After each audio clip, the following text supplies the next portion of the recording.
করতেন, তবে আমি শিক্ষক খেতাম কিনা সেটা আরেকটা ভিন্ন বিষয়।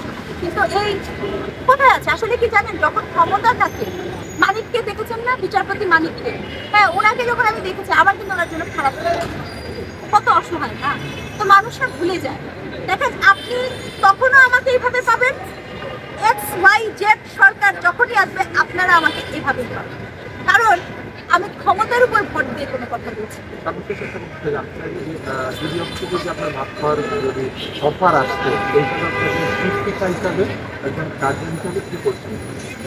আমি ডিবি অফিসে ভাত খাওয়ার অফার যদি এরকম আসতো, আমি কখনো ভাবতে দূরের কথা, বরঞ্চ সেই লোকটাকে আমি কতগুলো কথা শোনালাম যে আপনি ডিবি অফিস হাতের হোটেলের অফিস না, ডিবি অফিস হচ্ছে ন্যায্যতা নির্মাণের অফিস।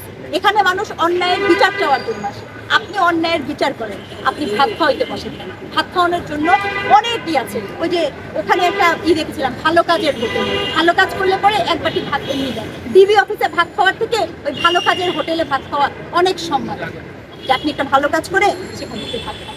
আমি বরঞ্চ ওনাকে বলতাম যে আপনি একটা ভালো কাজ করে কোনো একদিন ওইখানে ভাত খান, আপনার সাথে বসে আমিও ভাত খাবো, কারণ আমি প্রতিদিন ভাত খাই। যদি সম্মুখীন হতেন ডিবি অফিসারের সঙ্গে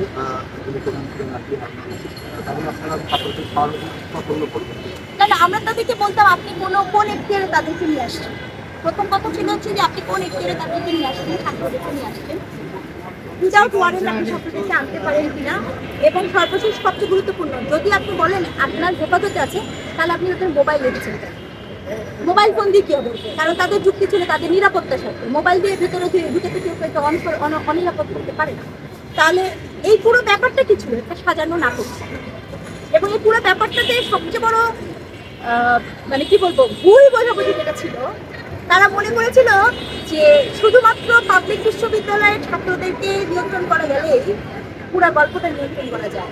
কিন্তু পুরো গল্পটা নিয়ন্ত্রণ করা যায় না, কারণ ওটা শুধু পাবলিক বিশ্ববিদ্যালয়ের ছাত্রদের আন্দোলন ছিল, সেটি ছিল আন্দোলন ছিল প্রাইভেট বিশ্ববিদ্যালয়ের ছাত্রদের আন্দোলন। আপনি প্রাইভেট বিশ্ববিদ্যালয়ে যদি তাকান, মডার্ন বিশ্ববিদ্যালয়ের 5 জন শিক্ষার্থী, সাউথ বিশ্ববিদ্যালয়ের 4 জন শিক্ষার্থী মারা গেছে। এই প্রাইভেট বিশ্ববিদ্যালয়ের আন্দোলন, সাধারণ মানুষের আন্দোলন, গণমানুষের আন্দোলন, সবজি বিক্রেতার আন্দোলন, যে কিছু করে না। আপনি খেয়াল করেছেন যখন আন্দোলন হয়েছে, কিছু কিছু নারী বিরুদ্ধে যারা বোরকা পরা, তারা পানি নিয়ে স্কুটি নিয়ে বেরিয়ে যায়, হ্যাঁ এটা তার আন্দোলন। আচ্ছা ওটা বাদ দেন, আমার মতো মানুষের আন্দোলন, যে থিয়েটার কর্মী, সাংস্কৃতিক কর্মী, তাদের আন্দোলন, মানে এই আন্দোলনটা সবার আন্দোলন। এই বোঝার ভুলে শুধু হারুন আঙ্কেল করে, এই বোঝার ভুলে সকলেরই, এই বোঝার ভুলে সবাই। আচ্ছা আপু একটু পুরো নাম, পুরো পরিচয়টা দিবেন? আমার নাম ডক্টর স্নিগ্ধা রেজওয়ানা।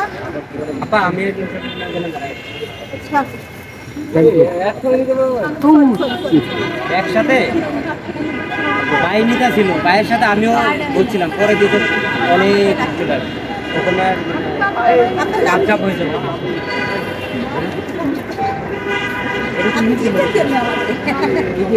আগে ইন্টারভিউ দিচ্ছে, আর তাছাড়া রিপোর্ট করেছি তো সিনারি বলছে।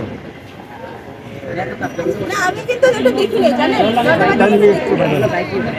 আমি কিন্তু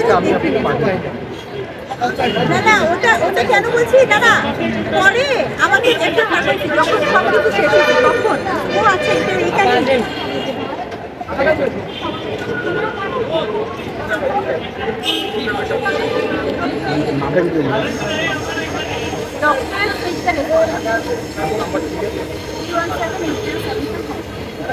ডক্টর